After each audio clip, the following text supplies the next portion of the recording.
तो नज़र आ रही है स्क्रीन सबको? जी सर। यस सर, आ रही है। ये मैं स्लाइड चेंज करता हूँ, फिर आपने मुझे बताना है कि आपको नज़र आ रही है या नहीं।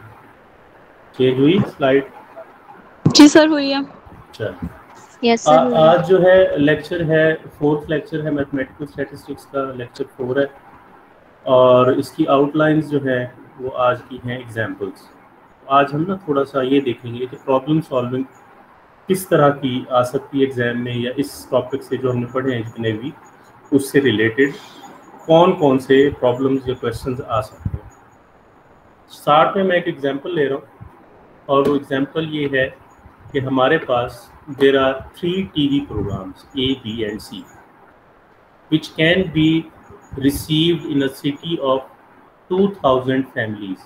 2000 फैमिलीज हैं जो इस तरह, यानी 3 प्रोग्राम जो ये आ रहे हैं जो उसको देखते हैं या उनको रिसीव करते हैं।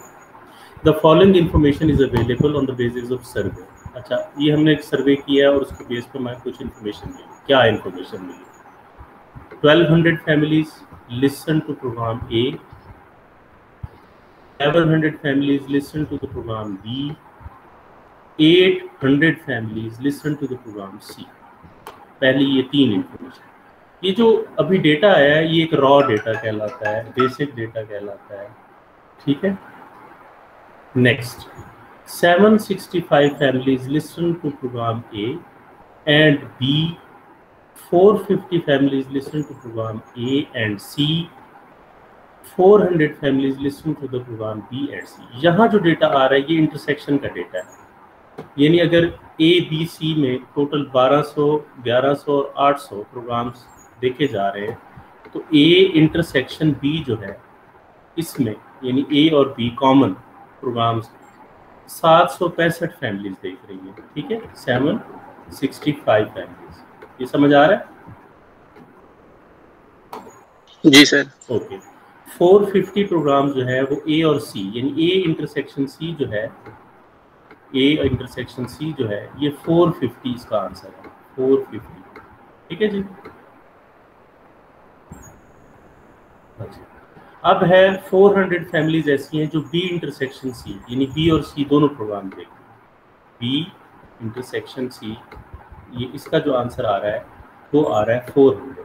ये बात जिसको समझ में नहीं आई वो मुझसे डिस्कस कर सकता है, ओके, ठीक है, जी सर। ओके।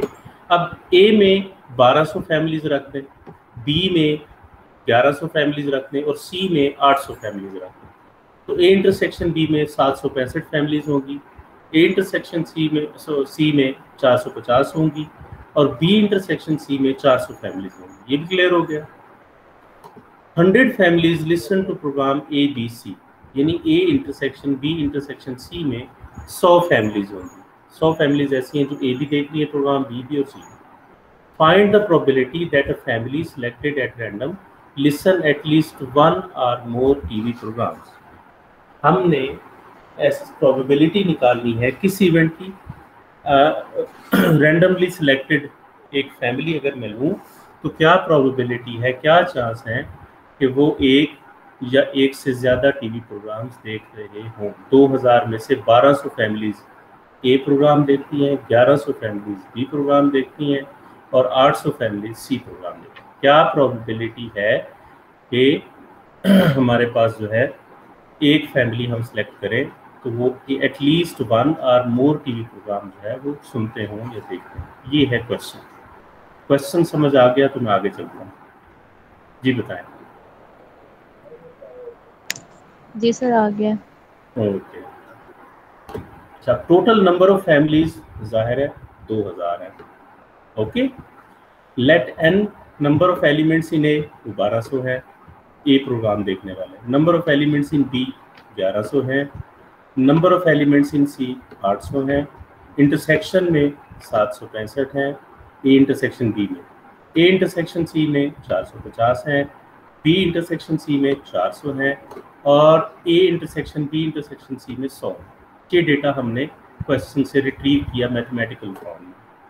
आगे हम चले गए, let us find number of elements in A union B union C, any of the program A intersection B intersection C का हमारे पास डेटा है, A इंटरसेक्शन B का है, A इंटरसेक्शन C का है, B इंटरसेक्शन C का है, A का है, B का और C का है, और हमें फाइंड करना है यूनियन का ऑर्डर। तो n of A union B union C हमें क्यों फाइंड करना है ये भी मैं आपको बताऊंगा।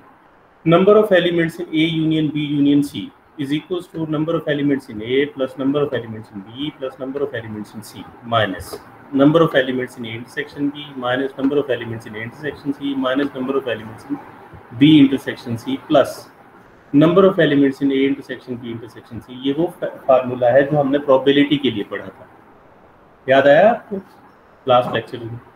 जी सर। तो सेम फार्मूला फॉर ऑर्डर यानी नंबर ऑफ एलिमेंट्स के लिए भी वही फार्मूला काम कर रहा है। अब ए में कितने एलिमेंट्स थे? 1200, बी में 1100 थे, सी में 800 थे। फिर ए इंटरसेक्शन बी में 765 थे, वो माइनस हो गए। ए इंटरसेक्शन सी में 450 थे, वो माइनस हो गए। बी इंटरसेक्शन सी में 400 थे, वो माइनस हो गए, और इसमें ऐड हो गए A intersection B intersection C के एलिमेंट जो 100 थे। इसको सिंप्लीफाई किया तो आंसर आया 1585। तो हमारे पास A union B union C में 1585 टोटल फैमिलीज होंगी 2000 में से जो प्रोग्राम्स देख रही होंगी, एटलीस्ट वन या वन और मोर प्रोग्राम्स देख रही होंगी। अब हमारे पास काउंट आ गया कि A union B union C में कितने हैं एलिमेंट्स, वो ये है। अब मैं अगर इस इवेंट की प्रोबेबिलिटी निकालना चाह रहा हूँ तो उसका फार्मूला हमने पढ़ा हुआ है कि probability of an event is equals to number of elements in the event divided by number of elements in the sample space. ये फार्मूला हमने फाइनाइट स्पेसेस के लिए पढ़ा है, याद है? जी सर। ओके, ऊपर हमारे पास आ जाएगा 1585 1585 divided by 2000 which is approximately 0.792। Basically इसको अगर हम परसेंटेज में देखें तो 79% अप्रॉक्सीमेटली फैमिलीज जो है वो कोई ना कोई एक प्रोग्राम, वन और मोर प्रोग्राम देख रही हैं। ये है इसका सॉल्यूशन। Any question?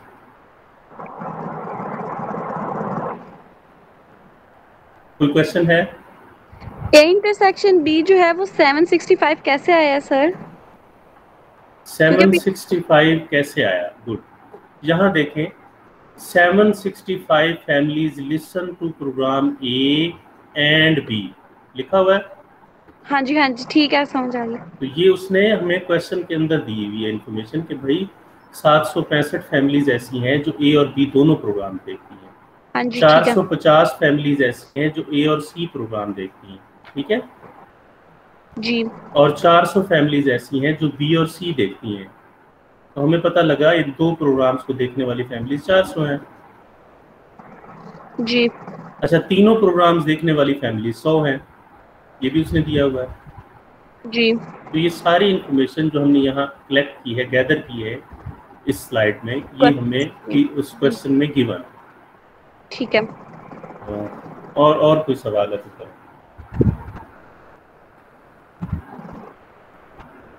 चलें आगे चलते हैं। A stochast has 20 items in a lot, out of which 12 are non-defective। 12 ऐसे हैं जो non-defective हैं, 8 are defective। 8 जो हैं वो defective हैं। 20 में से 12 non-defective हैं, 8 defective हैं। The customer selects 3 items from the lot। ये जो lot है 20 की, इसमें से 3 items वो निकालता है। What is the probability that out of these 3 items, 3 items are non-defective? तीनों जो है वो non-defective हैं। 2 are non-defective, 2 non-defective हैं, and 1 is defective। एक डिफेक्टिव है और 2 non-defective। 2 इसके हिस्से हैं क्वेश्चन के। पहले हम पार्ट 1 की तरफ आते हैं। 3 items are non-defective। तीनों आइटम्स जो है वो नॉन डिफेक्टिव। हमने 3 आइटम सेलेक्ट किए और कहा गया कि तीनों आइटम जो है वो non defective. Let the event that all the 3 items are non defective be denoted by E1। E1 क्या है? E1 एक सेट है। E1 एक सेट है, इसके अंदर क्या पड़ा है?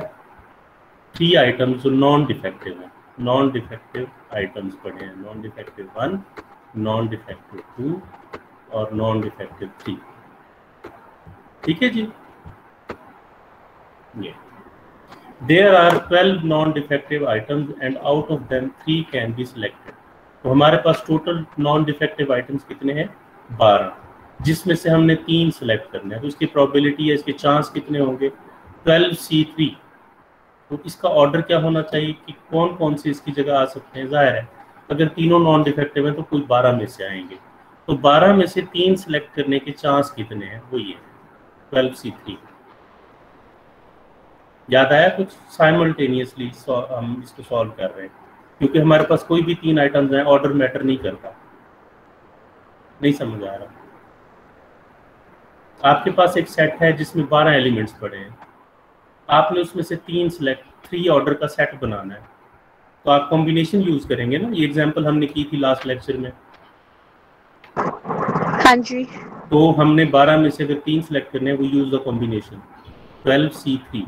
आना क्या चाहिए 12 मल्टीप्लाई बाय 11 मल्टीप्लाई बाय 10, 3 दफा एक्सपेंड किया और नीचे 3 फैक्टोरियल आ गया जी। विच इज 6। तो ये 6 इससे कैंसिल होकर 2 देगा, तो ये आपको आंसर देगा 220। तो आपके पास पॉसिबिलिटीज कितनी है 220।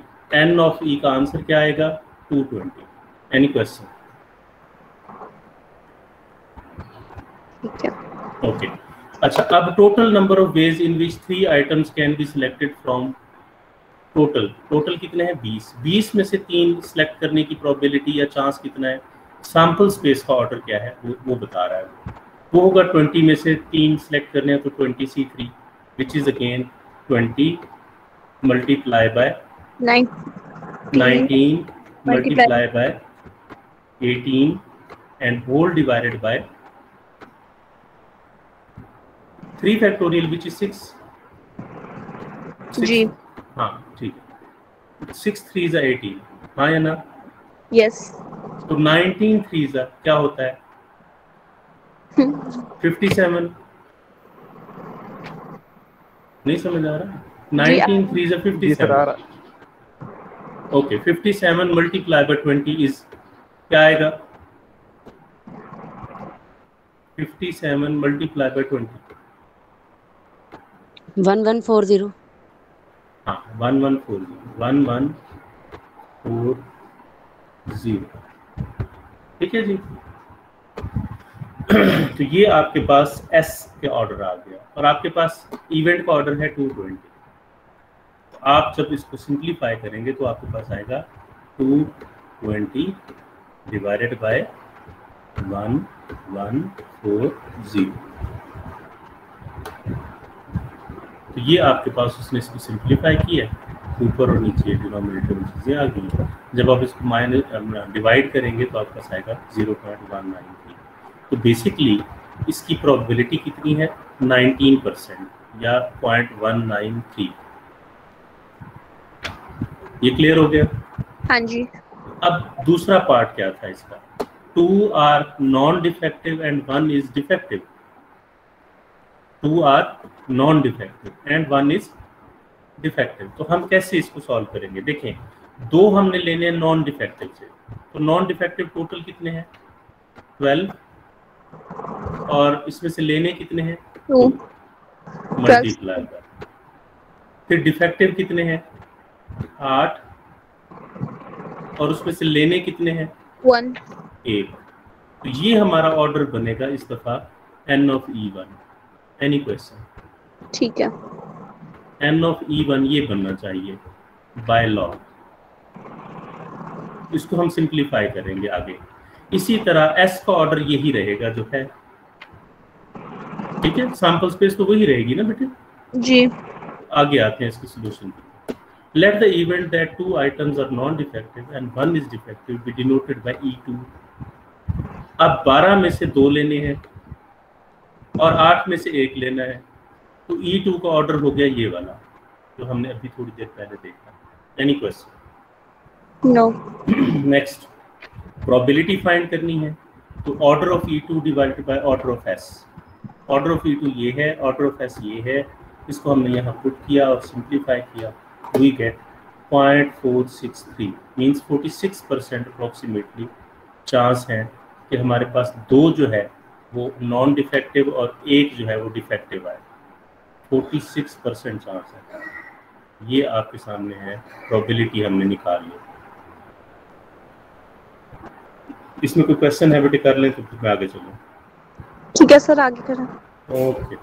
The test paper containing 10 problems is given to 3 students A, B and C. 10 questions हैं और हमने 3 students को दिए A, B और C. It is considered that student A can solve 60% problems, student B can solve 40% problems and student C can solve 30% problems. A जो है वो 60%, B जो है वो 40% और C जो है वो 30% जो है प्रॉब्लम्स को सॉल्व कर सकता है या करता है। Find the probability that the problem chosen from the test paper will be solved by all the 3 students. अच्छा, अब आपको पता है कि पेपर का 60% ए सॉल्व कर सकता है, 40% बी सॉल्व कर सकता है और 30% जो है वो सी सॉल्व कर सकता है। तो क्वेश्चन में हमने फाइंड क्या करना है, बेसिकली अगर एक क्वेश्चन चूज किया गया है तो क्या प्रोबेबिलिटी कि वो सारे सॉल्व कर सकें, ए भी सॉल्व कर सके, बी भी और सी भी। तो बेसिकली हमने इनके इंटरसेक्शन की प्रोबेबिलिटी फाइंड करनी है।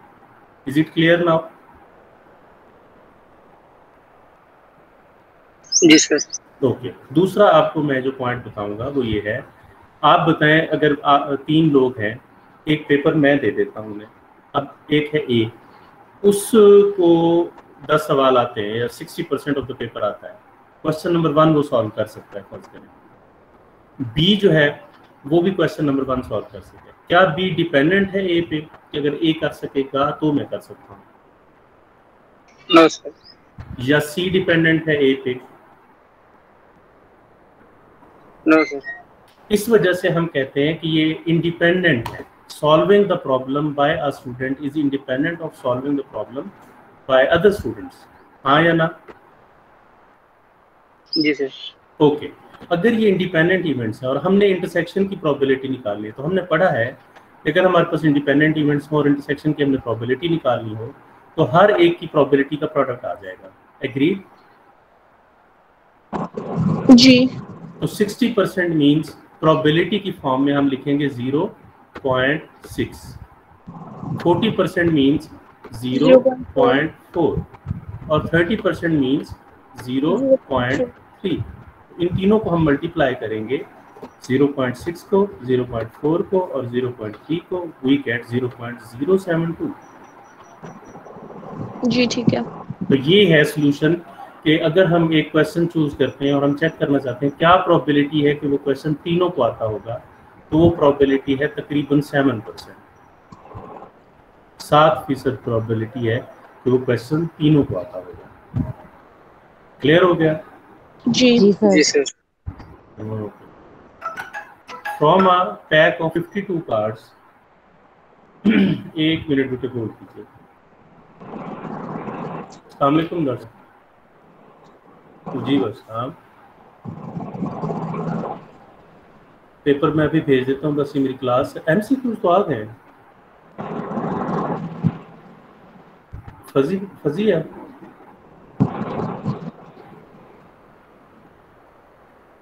फिक्स पॉइंट और रैंडम के आगे, बाकी फजी के मैं भेज रहा हूँ आपको 10 मिनट में। जी 2 के आगे, एक रह गया वो अभी मैं नहीं डॉक्टर साहब 2 है, उसको ईमेल को चेक करें तो उसमें दोनों अटैच हुए हैं, वर्ल्ड फाइल भी और PDF। जी मैं भेज देता हूँ, दोबारा वो ईमेल रीसेंड कर देता हूँ आपको ना। मैं आपको भेज देता हूँ, आपको अपने भी सब ठीक है। ओके जी बच्चे, तो from a pack of 52 cards, 2 cards are drawn at random. Find the probability that one is king and the other is queen. King कितने होते हैं कार्ड्स में? 4 और क्वींस कितनी होती हैं? वो भी 4 होंगी। वो भी 4 होते हैं। सिलेक्ट हमने कितने कार्ड्स करने हैं? 2 कार्ड्स। और कितने में से करने हैं? 52। सैंपल स्पेस का ऑर्डर निकालना है 52C2 से। ये क्लियर है? जी। अब एक कार्ड किंग हो और एक कार्ड क्वीन। क्या हो? क्वीन। ये क्लियर हो रहा है? जी। अब ये नहीं है कि पहला कार्ड किंग हो या दूसरा, बात समझ आ रही है? फिलहाल ये है कि एक कार्ड किंग हो, 4 में से एक सिलेक्ट करने के वेज हैं 4C1, और एक कार्ड क्वीन हो, फोर्थ तो 4 में से एक क्वीन हो गया, इसका आंसर भी 4 आ गया, इसका आंसर भी 4 आ गया। ये क्लियर है? हाँ जी।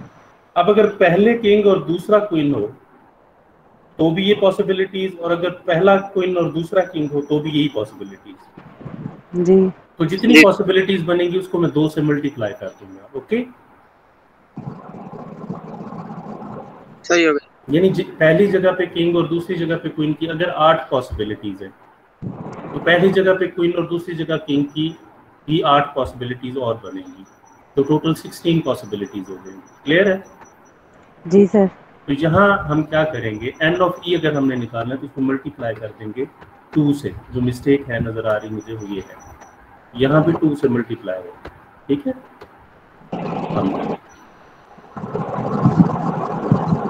ये मैंने किया हुआ है इधर मल्टीप्लाई, लेकिन यहाँ नहीं नजर आ रहा। ठीक है जी,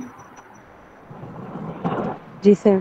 तो ये आपको आंसर दे देगा, जो भी सिंप्लीफाई करके आंसर आएगा वो यहाँ आपने निकालने में। तरीकाकार वही है, आसान है इसको समझना कि आपने चूज किस में से करना है, उसके अलग-अलग निकाल लें और टोटल का सैंपल स्पेस का अलग निकाल लें। जो आपने चूज करना है उसको डिवाइड कर दें सैंपल स्पेस के ऑर्डर से, तो आपके पास प्रोबेबिलिटी आ जाएगी। ओके जी। ओके, नेक्स्ट क्वेश्चंस मैं आपको करवा नहीं रहा, मैं चाह रहा हूँ कि ये आप लोग खुद करें और इसका मुझे आपके रिप्लाई करें कि जो क्वेश्चंस आपसे हुए हैं या जो क्वेश्चंस आपसे भी नहीं हुए। ठीक है, ठीक ये है आपने सर। मुझे बताना है। स्लाइड्स आप लोगों से शेयर हो चुकी हैं ऑलरेडी या नहीं हुई? सर हो गई। ये अगर नहीं भी हुई तो मैं ये कह देता हूँ, इसको क्या नाम है इसका, सुहेल था।